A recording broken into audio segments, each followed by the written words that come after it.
For the past 3 or 4 years, young adults from the Link in Medicine Hat have been experimenting with what they call very short-term missions. Have a look. What we call a short-term mission night is a bit of a joke in terms of what we think of as short-term missions, usually for 10 days or a couple of weeks.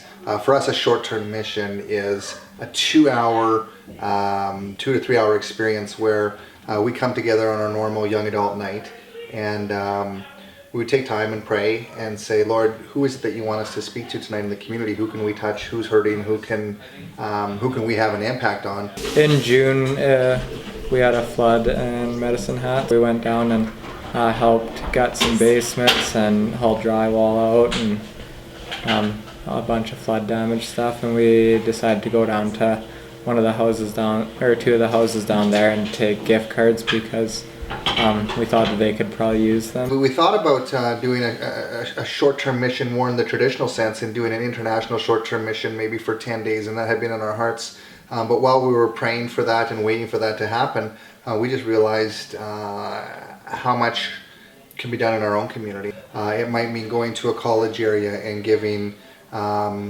people a Starbucks.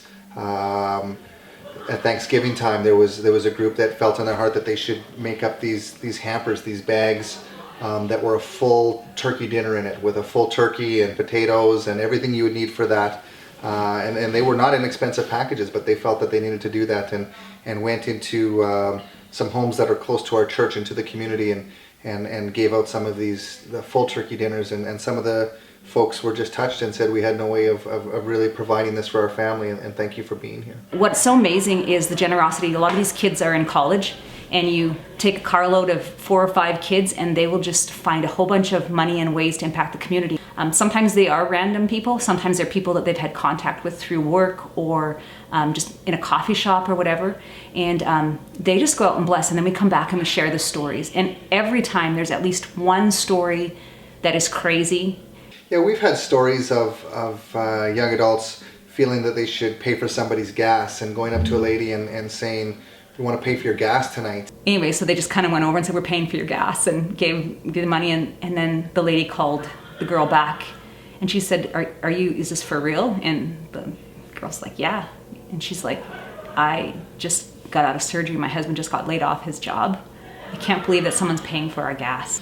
Luke, our leader, he challenged us to go out into the community and do a short-term mission.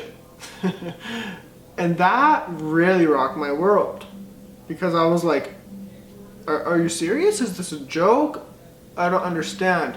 We went and kind of just sat in the car, prayed for a bit, and then drove around and followed where God told us to do, really. So we went to Walmart, picked up some Tim's card, gave them out to people. And there's at least one story where there's rejection.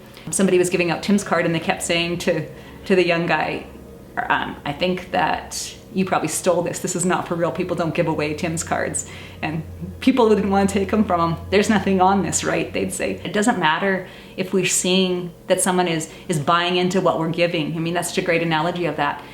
But the point is that we just keep doing it because it's right and because it's being obedient.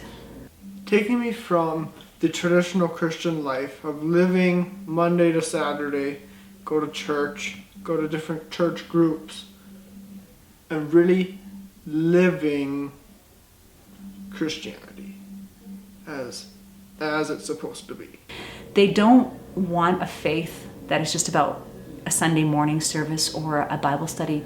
They want to have a faith that they actually have to give their life to. We really believe that the church is about being out there, and we're getting out there. They help to, I think, to spur on the rest of the church. If they're doing it and they're 18 to 30, all the more that we should be doing it. Get out of the bubble. God doesn't call us to live in the bubble. Get out, then he can work.